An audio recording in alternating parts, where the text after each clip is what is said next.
Bon matin à tous, ça fait plaisir de me présenter devant vous et de pouvoir partager ce que Dieu a déposé sur mon cœur. Nous pouvons se demander comment vivre une vie épanouie avec tout ce qui se passe dans la vie aujourd'hui. Si on regarde depuis la fondation du monde, après le péché d'Adam, tout ce qui peut arriver dans la vie, on se demande des fois comment vivre une vie épanouie. Comment comprendre l'amour de Dieu. Ce Dieu d'amour qu'on entend parler, c'est un Dieu d'amour. Peut-être que nous n'avons pas tout à fait la bonne définition de ce qu'est-ce que c'est l'amour. Ou le pourquoi Dieu permet qu'il arrive ces choses. Et d'où ça part, toutes ces choses qui nous arrivent sur la terre présentement. Plusieurs personnes ne peuvent pas comprendre, comme je disais tantôt, l'amour de Dieu. Peuvent mettre en doute même l'amour de Dieu, à cause des événements qui nous semblent être négatifs au premier abord à nos yeux à nous. Mais il y a deux facettes à notre histoire. Le tout commence dans le jardin d'Éden, avec Adam. Quand il s'est rebellé contre Dieu, quand il a désobéi à l'ordre que Dieu lui avait donné. C'est là que tout a basculé. Dans la Genèse, on peut lire et se demander si nous héritons du péché d'Adam. Oui, la réponse, nous allons la trouver dans la parole de Dieu. Oui, nos réponses qu'on a besoin pour toute chose dans la vie se trouvent à une place dans la parole de Dieu. Amen. La plus belle femme de la province de Québec, pour ne pas dire du monde entier, va nous lire ce matin Genèse 3, versets 1 à 13. Il est allé un petit peu fort, hein, mais en tout cas. Bon, je vais vous lire le verset 1. Le serpent était le plus rusé de tous les animaux des champs que l'Éternel Dieu avait fait. Il dit à la femme, Dieu a-t-il réellement dit, vous ne mangerez pas de tous les arbres du jardin?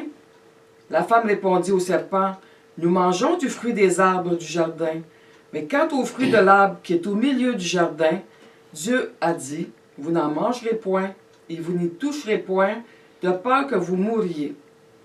Alors le serpent dit à la femme, vous ne mourrez point, mais Dieu sait que le jour où vous en mangerez, vos yeux s'ouvriront, et que vous serez comme des dieux, connaissant le bien et le mal. La femme vit que l'arbre était bon à manger et agréable à la vue, et qu'il était précieux pour ouvrir l'intelligence. Alors elle prit de son fruit et en mangea. Elle en donnait aussi à son mari, qui était auprès d'elle, et il en mangea.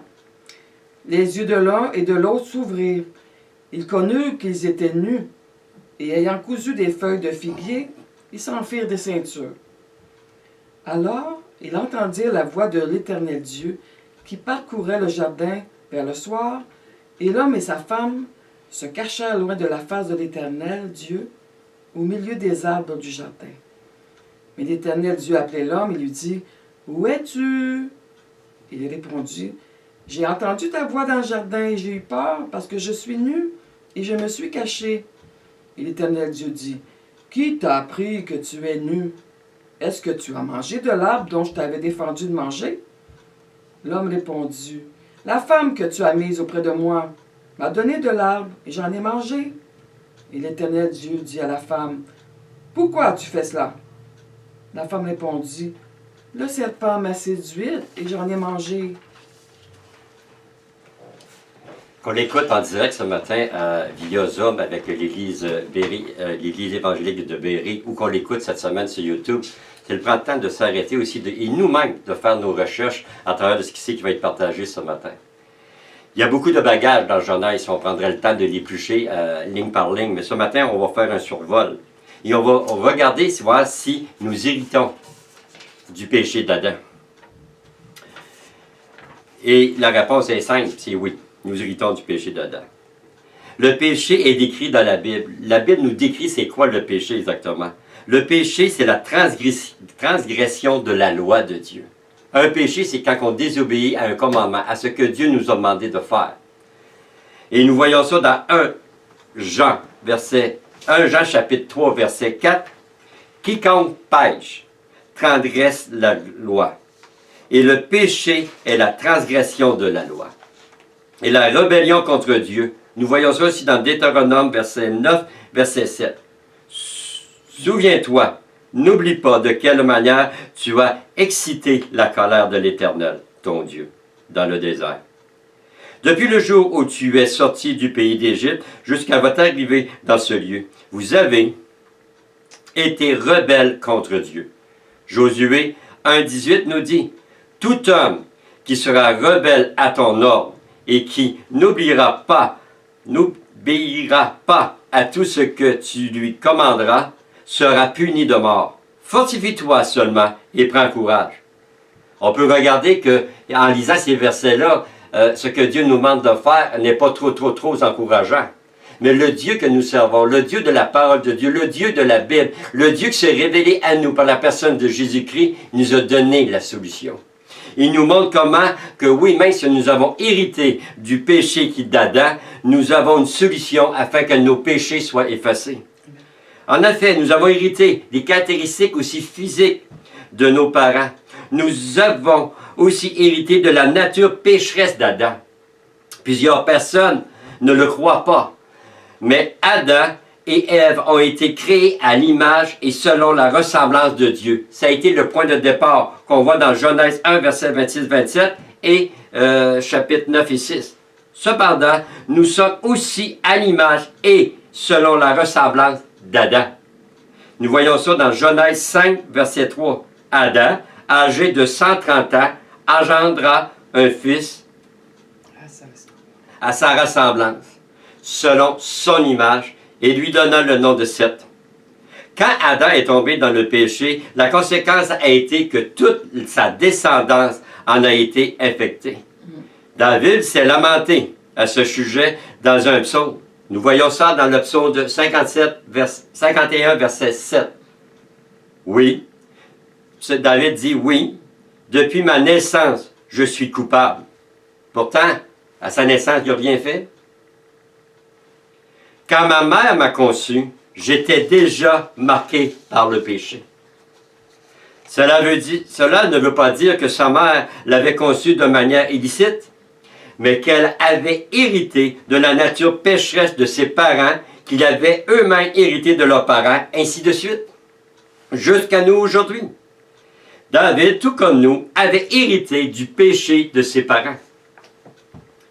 Même si nous menons la meilleure vie possible, nous n'en demeurons pas moins des pécheurs.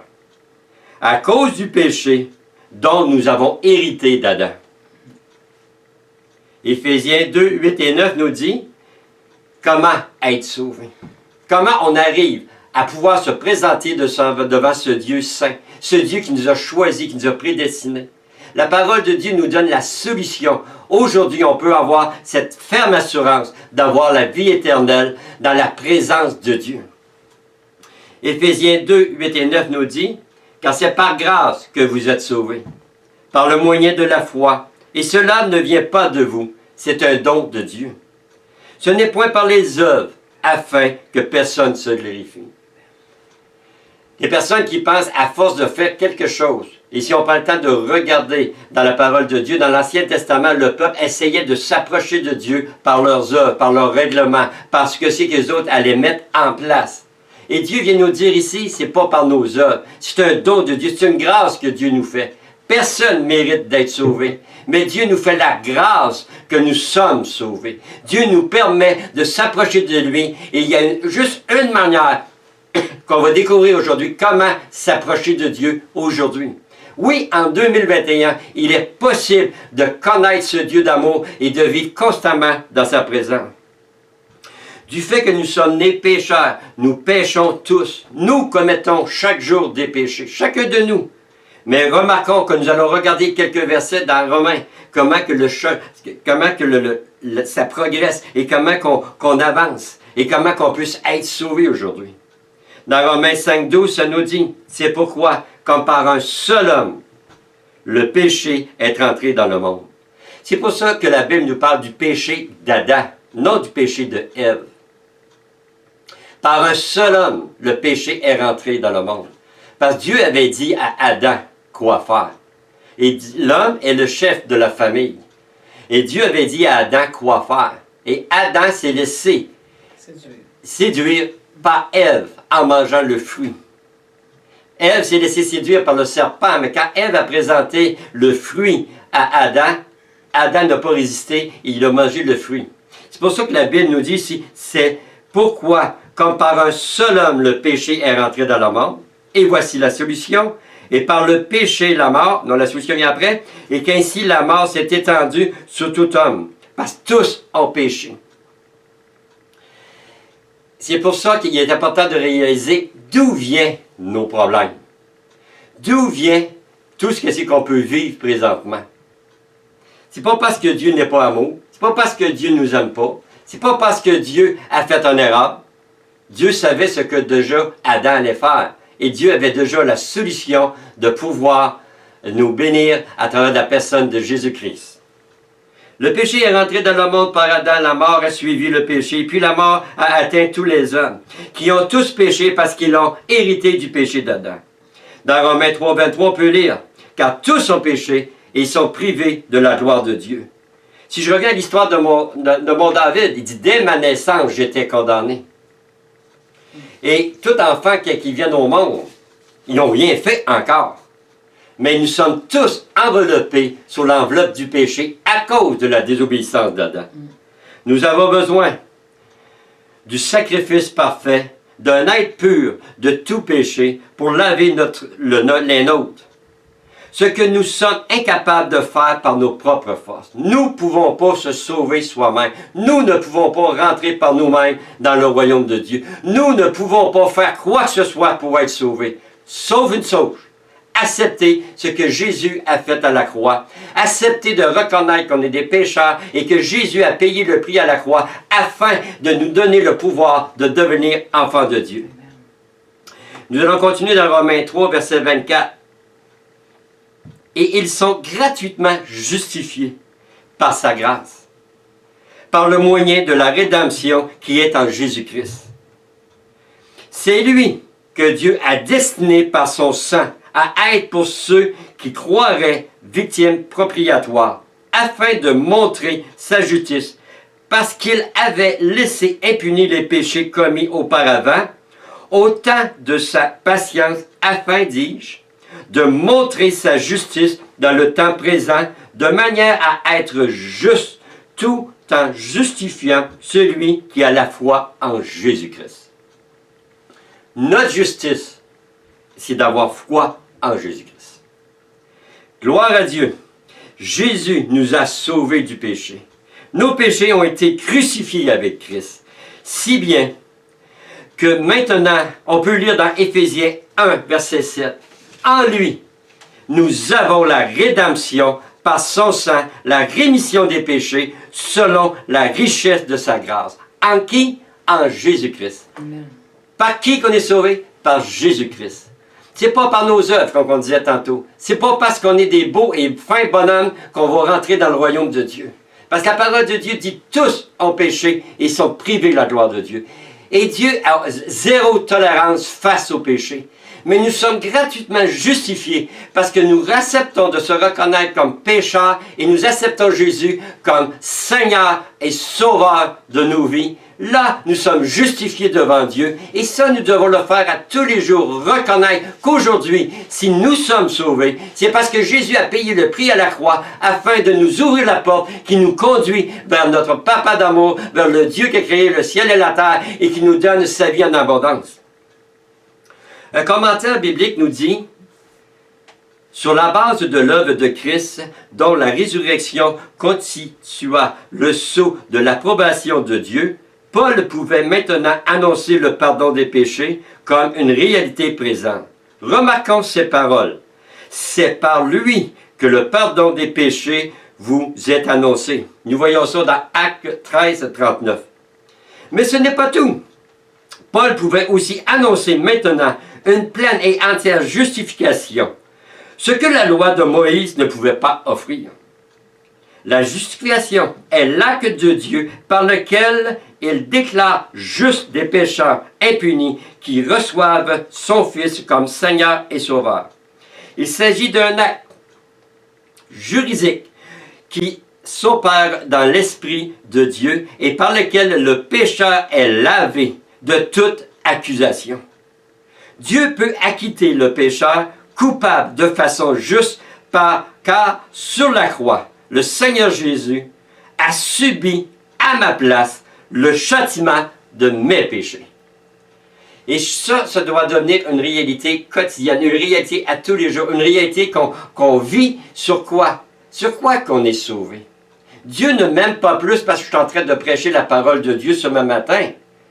Dieu m'aime. Il m'a tellement aimé, il t'a tellement aimé, il nous a tellement aimés qu'il a donné son Fils Jésus-Christ afin que quiconque croit en lui ne périsse point, mais qu'il a la vie éternelle. L'amour s'est démontré par un geste, il a donné. L'amour n'est pas seulement des paroles, l'amour est un geste concret qu'on porte envers quelqu'un. On peut dire qu'on aime notre épouse, mais si on dit qu'on aime notre épouse, ça veut dire qu'on va porter un geste d'amour, on va faire attention et on va pourvoir à que notre épouse soit bien. Dieu fait la même chose avec nous. Dieu a tellement aimé le monde, la société, sa créature, qu'il a donné son Fils unique pour chacun de nous. Beaucoup de personnes se méprennent au sujet, à ce sujet, car en réalité, le pardon des péchés dans la Bible, c'est tellement simple, c'est pas compliqué.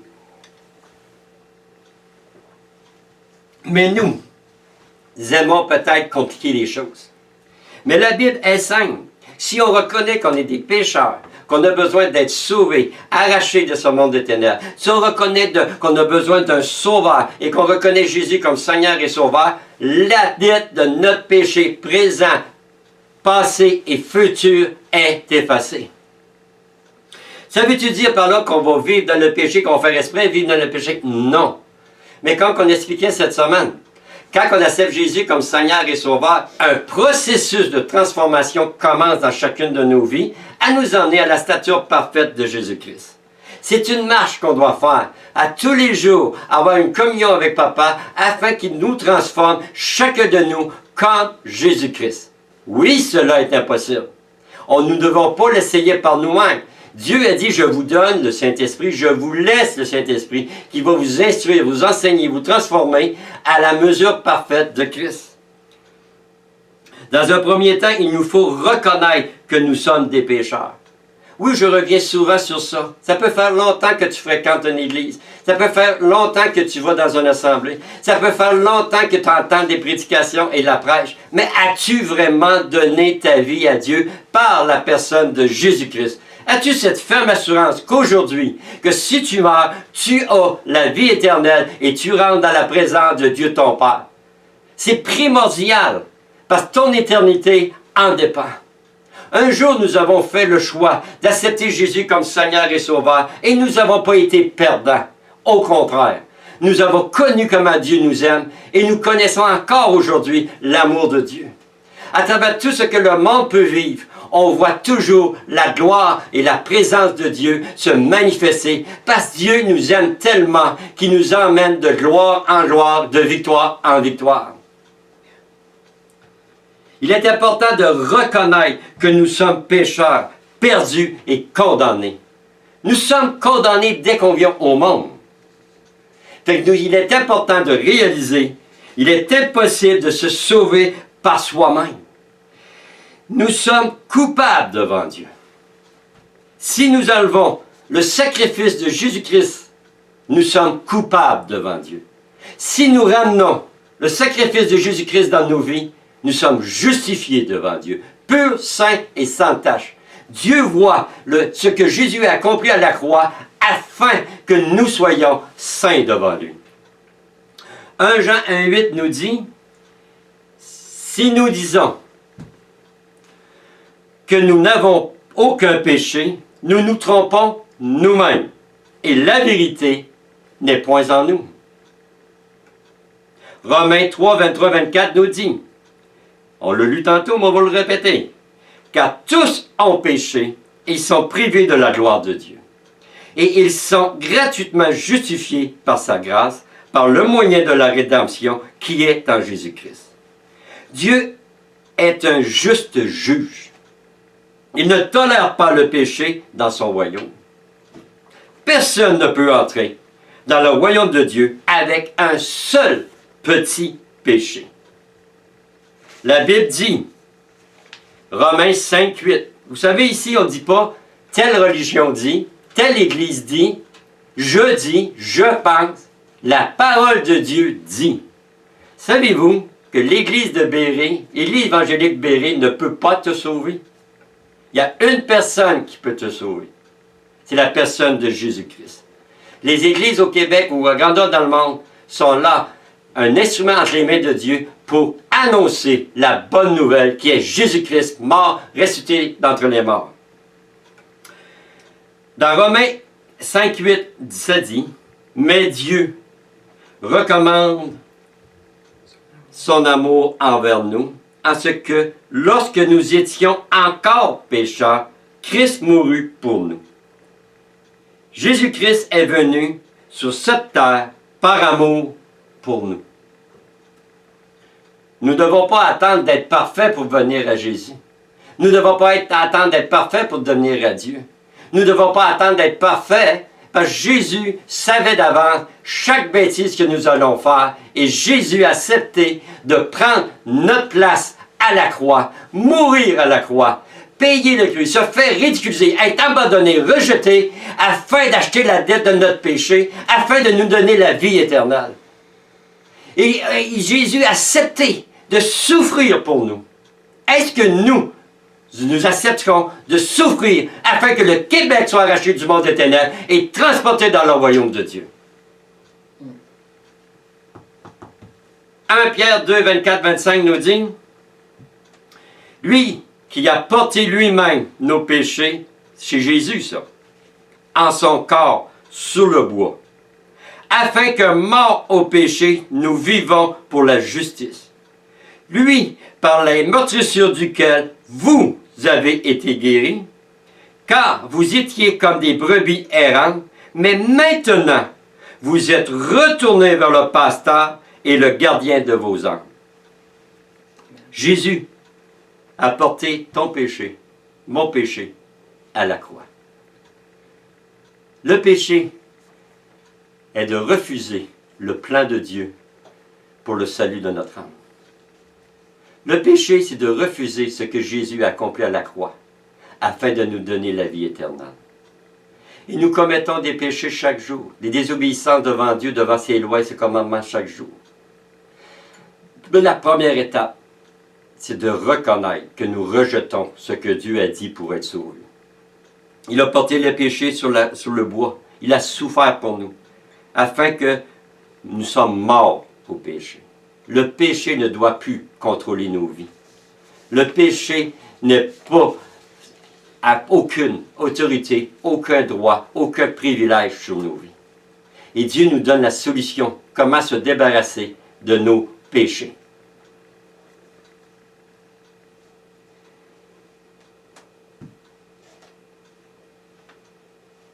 Par les meurtrissures de Jésus, nous avons été guéris. C'est pour ça que notre première guérison est une guérison spirituelle. Dieu se manifeste dans nos corps. Dieu peut guérir un non-croyant. Mais la plus grande guérison que nous avons besoin, c'est une guérison spirituelle. La guérison de notre esprit. Notre esprit a été coupé d'une communion personnelle avec Dieu quand Adam a péché. Notre esprit a besoin de revenir en communion avec Dieu, à reconnecter avec Dieu. Et cela, ça a pris la mort et la résurrection de Jésus-Christ et l'acceptation de notre part. Je peux te faire le plus beau cadeau au monde. Si tu ne l'acceptes pas, tu ne pourras pas en profiter. Je peux prendre ma carte de crédit et te dire, elle est sans limite. Va magasiner, mais tu ne prends jamais cette carte de crédit. Tu ne pourras jamais en profiter. Le salut en Jésus est du même principe. Dieu, ce matin, ou quand tu vas l'écouter sur YouTube, Dieu est en train de t'offrir la vie éternelle dans sa présence par la personne de Jésus-Christ.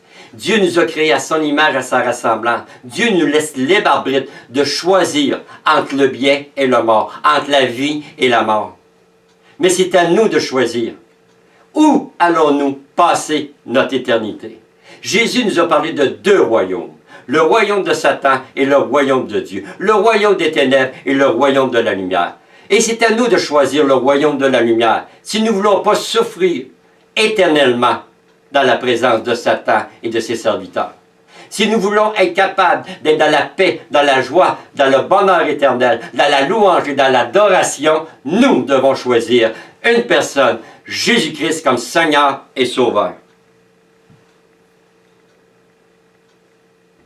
1 Jean 2,2 nous dit, « Il est lui-même une victime expiatoire pour nos péchés, non seulement pour les nôtres, mais aussi pour ceux du monde entier. » Jésus a payé le prix afin que le monde entier soit arraché du monde des ténèbres et transporté dans son royaume. C'est notre responsabilité, nous en tant qu'enfants de Dieu, de se lever debout et de proclamer le salut en Jésus-Christ. Paul il disait, je prêche Jésus-Christ mort, ressuscité d'entre les morts. Notre responsabilité est de faire connaître la bonne nouvelle. Jésus est la bonne nouvelle. Jésus est la seule et unique bonne nouvelle. Jésus est venu afin de nous donner et de te donner la vie éternelle, la présence de Dieu. Nous pouvons commencer à la vivre maintenant sur terre.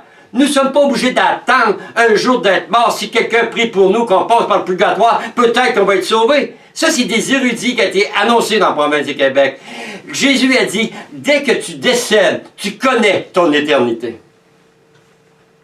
Romains 8, 34 dit, qui les condamnera? Nous qui avons accepté Jésus comme Sauveur et Seigneur, qui les condamnera?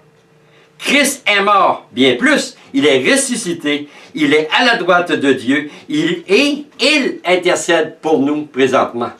Dieu prie pour chacun de nous afin que nous soyons gardés pour l'éternité. Dieu est prêt, il est devant Dieu, il intercède pour nous afin que nous persévérons jusqu'à la fin. L'œuvre qui se passe dans chacun de nous, c'est à cause d'une personne, à cause d'un sacrifice, à cause que Jésus a accepté de prendre notre place, que Dieu a la possibilité, par la personne du Saint-Esprit, de transformer chacune de nos vies, de nous donner l'audace, le courage, la colonne assez solide pour prêcher l'Évangile dans cette province. Jésus a pris sur lui le châtiment que nous méritions. Lorsqu'il est mort et ressuscité d'entre les morts, Jésus a tout pris chacune de nos vies, de nos fautes, de nos manquements, et il les a crucifiés avec lui. La parole de Dieu dit que nous sommes de nouvelles créatures. Les choses anciennes sont passées. Voici, toutes choses sont devenues nouvelles. Quand nous acceptons Jésus-Christ comme Seigneur et Sauveur, nous devenons des nouvelles créatures. Nous devenons des personnes qui pensent autrement, qui vivent autrement, qui parlent autrement, qui agissent autrement. Nous pouvons pas accepter Jésus comme Seigneur et Sauveur et que notre vie a jamais été transformée. Romains 8, 34 nous dit, je viens de le lire, qui les condamnera?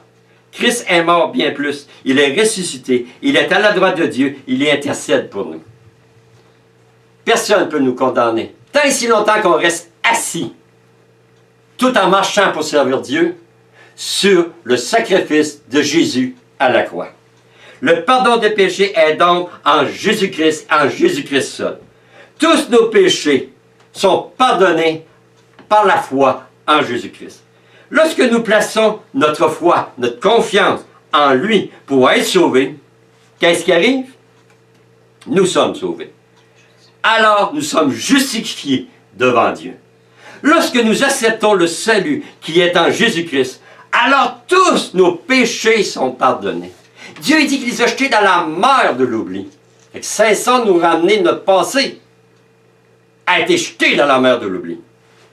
Le salut est un don par grâce, par le moyen de la foi. Ce n'est pas par nos œuvres, comme on l'a lu plus tôt. Aucune œuvre ne doit être ajoutée au principe de comment être sauvé. On participe à nos églises, on s'investit dans les églises, on rencontre des gens, on témoigne. Cela ne rajoute rien à notre salut. On peut donner notre art, notre argent, notre vie. On peut donner la meilleure vie au monde. Si nous n'acceptons pas Jésus comme Seigneur et Sauveur, nous sommes perdus pour l'éternité. Parce que tous ont péché. Tous sont privés de la gloire de Dieu. Le péché ne rentre pas dans le royaume de Dieu. Le refus d'accepter Jésus comme Seigneur et Sauveur nous prive de rentrer dans le royaume de Dieu avec assurance. Nous devons se tourner vers Dieu et demander, si tu n'es pas obligé de me croire aujourd'hui, fais tes recherches, Regarde ce que la parole de Dieu dit et tu vas découvrir que Jésus a payé le prix pour un but, de nous donner la vie éternelle, effacer la dette de notre péché, faire de nous de nouvelles créatures. Jésus a tout accompli pour nous. Et pour toute personne qui veut l'accepter comme Seigneur et Sauveur. Jésus-Christ est une bonne nouvelle, car nous sommes pardonnés de tous nos péchés. Quelque chose qu'on ne pouvait pas enlever dans notre vie, Jésus est venu puis il l'a fait, il l'a enlevé. Il a payé le prix à la croix. Comme je le disais tantôt, le salut à Jésus, le pardon de nos péchés, est quelque chose de très simple dans la parole de Dieu. Mais nous, les êtres humains, nous compliquons tous les choses. Mais c'est simple. C'est de s'arrêter, de regarder. Où est ma vie présentement? Où je vais pour l'éternité? Qu'est-ce qui doit la solution de Dieu afin que je reçoive la vie éternelle? C'est à chacun de nous de le faire. Cependant, faisons pas l'erreur de beaucoup de chrétiens qui ont fait une prière un dimanche matin à l'église, à l'assemblée ou avec quelqu'un, avec des amis, et qui ont dit « Bon, là je suis sauvé, c'est fini, j'ai plus rien à faire. » Quand nous sommes sauvés, nous devons désirer d'obéir et d'être un obéissant à la parole de Dieu. Notre objectif en tant que croyant, en tant que chrétien, c'est d'être des instruments dans les mains de Dieu afin que l'Évangile soit proclamé dans la province de Québec et en grandeur dans le monde. Nous devons obéir à Dieu parce que nos péchés mettent une séparation entre nous et Dieu. Mais là, Alain, tu viens de dire que nos péchés sont effacés, mais là, tu dis que nos péchés mettent une séparation entre moi et Dieu. Oui, parce que nous commettons des péchés à tous les jours. Notre chair est vouée au péché. Fait que nous commettons des péchés à tous les jours. C'est pour ça que la parole de Dieu nous dit dans Galates, ne vivez pas selon la chair, mais vivez selon l'esprit, afin de ne pas accomplir les œuvres de la chair. Notre chair est vouée au péché. Et entre la chair et l'esprit, il y a toujours un combat. Entre le royaume de Dieu et le royaume de Satan, il va toujours avoir un combat. Et ce combat, là, on doit juste une manière, on est capable d'arriver et de se placer devant Dieu et de pardonner nos péchés. Demandez à Dieu de pardonner nos péchés. Seigneur, j'ai fait telle chose aujourd'hui, Seigneur. Et c'est contre ta volonté, c'est contre ton plan. Et je te demande pardon. Souvent, on est facile pour pardonner le gros péché. Voyez ici, dans le jardin d'Éden, Adam a désobéi à manger un fruit.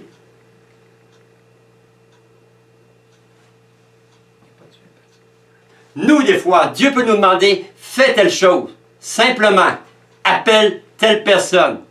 Et nous ne le faisons pas. Nous devrions demander à Dieu, pardonne-moi Seigneur. Tu m'as ramené dans mon esprit telle personne 3 ou 4 fois aujourd'hui et je ne l'ai pas appelé. Tu m'as dit d'appeler et je ne l'ai pas fait. Je te demande de me pardonner et amène-moi à être discipliné à faire ta volonté. Nous ne pouvons pas accepter Jésus comme Seigneur et Sauveur, s'asseoir sur nos lauriers et attendre que Dieu va venir nous chercher. Nous sommes des engagés dans le royaume de Dieu. Nous sommes des hommes et des femmes que Dieu nous appelle à intercéder, à prier, à chercher sa face. La parole de Dieu dit dans 2 Chroniques 7,14, « Sur mon peuple, sur lequel est invoqué mon nom, s'humilie, prie, cherche ma face, se détourne de ses mauvaises voies, je vais guérir mon pays. » Nous devons devenir un peuple de Dieu qui s'humilie devant Dieu, qui prie. Et nous sommes bénis à l'église de Béré, une église qui est basée sur la prière, qui prie, qui cherche la face de Dieu. Si nous faisons les 3 premières étapes, s'humilier, prier, chercher la face de Dieu, Dieu va nous rendre capables de se détourner de nos mauvaises voies et Dieu va guérir notre pays. Dieu va utiliser chacun de nous à être des instruments pour proclamer l'évangile de Jésus-Christ dans cette province. Nous sommes tous appelés à être des témoins dans cette province.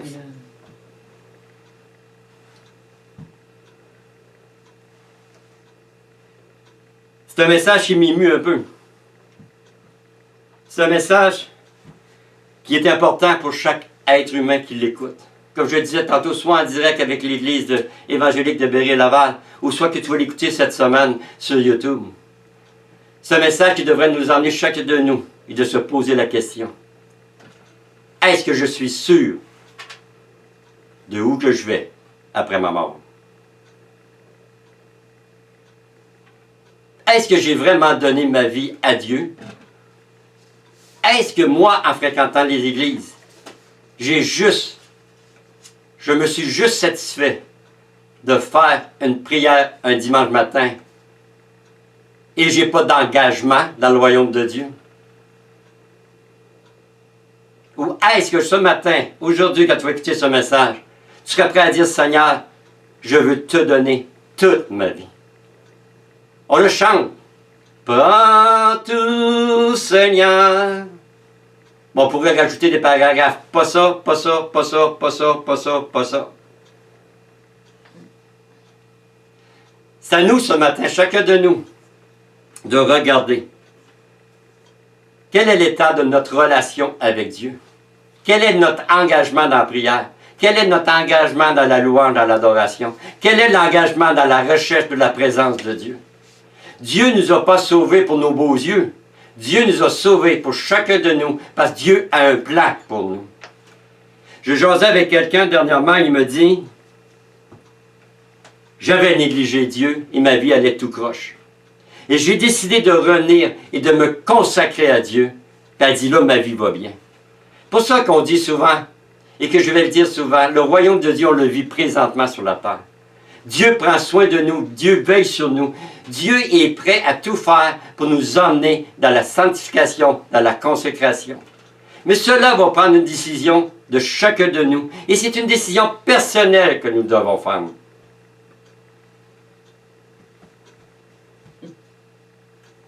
1 Jean 1, verset 8 nous dit, il nous donne le mode d'emploi pour garder cette communion avec Dieu. Si nous disons que nous n'avons pas de péché, nous nous séduisons nous-mêmes. Et la vérité n'est point en nous. Si nous confessons nos péchés, il est fidèle et juste pour nous les pardonner et pour nous purifier de toute iniquité. Si nous disons que nous n'avons pas péché, nous le faisons menteur, et sa parole n'est point en nous. En tant que chrétiens, en tant qu'enfants de Dieu, nous devons réaliser qu'on doit confesser nos péchés à Dieu. Il vient de nous le dire ici. Si nous disons que nous n'avons pas de péché, nous nous séduisons nous-mêmes. Et la vérité n'est point en nous. Et ça crée en nous de l'orgueil. On se pense mieux qu'eux autres. Si nous confessons nos péchés, il est fidèle et juste pour nous les pardonner et pour nous purifier de toute iniquité. Comme la sœur qui a emmené la louange ce matin, sœur Jonathan, combien de fois on critique, on murmure, on chiale, on est insatisfait? C'est un péché devant Dieu. Parce que Dieu dit d'être reconnaissant en toutes choses, d'apprécier tout ce qu'il nous donne. Fait, nous devons le confesser devant Dieu. Seigneur, j'ai une grande langue et je ne dis pas toujours des choses que je devrais dire. Amen? En conclusion, il est primordial pour chacun de nous aujourd'hui. Si tu n'as pas accepté Jésus comme Seigneur et Sauveur, il est le temps aujourd'hui de te placer devant Dieu et de demander à Dieu de venir te convaincre. Dieu, par le Saint-Esprit, va te convaincre de péché, de justice et de jugement. Pour ceux qui fréquentent l'Église sur une base régulière, si tu n'es pas sûr de ta communion avec Dieu, tu as peut-être déjà été très passionné pour le Seigneur et tu as laissé tomber. Aujourd'hui, tu peux placer devant ta vie devant Dieu, demander à pardon de Dieu, d'avoir négligé la communion qu'on avait avec toi, d'avoir ralenti dans l'œuvre de Dieu, d'avoir ralenti dans ce que Dieu t'appelait, d'avoir demandé pardon, d'avoir écouté ce que les gens te disaient plutôt que d'écouter ce que la parole de Dieu dit. Et on devrait peut-être tous demander pardon à Dieu, d'avoir essayé d'ajouter quelque chose, une œuvre, une action pour notre salut. Parce que le salut, c'est un don de Dieu. Jésus nous donne par grâce. Et on n'a rien à ajouter pour être sauvé. Et la parole de Dieu, il y a deux sortes de personnes qui existent. Les sauvés et les perdus. Tu ne peux pas être semi-sauvé ou semi-perdu. Quelqu'un me disait dernièrement, je suis croyant mais non pratiquant. Je lui ai dit, va refaire tes devoirs. Parce qu'un croyant devient un pratiquant. Fait que ce matin, la parole de Dieu nous dit dans Romains 10, verset 9, si tu confesses de la bouche Seigneur Jésus, et si tu crois dans ton cœur que Dieu l'a ressuscité des morts, tu seras sauvé. La décision te revient à toi. Si tu n'as pas accepté Jésus comme Sauveur Seigneur, de pouvoir te mettre en position et de l'accepter. Si tu fréquentes une église et ta communion avec Dieu va plus ou moins, c'est à toi de décider si tu veux aller plus loin avec Dieu, si tu veux avoir une communion intense avec Dieu. C'est à toi de décider. Dieu va te laisser libre, parce que tu es libre arbitre de tes décisions. Mais tu jamais oublier que si on ne base pas notre vie sur la personne de Jésus-Christ en gardant une communion avec Dieu, notre éternité en dépend.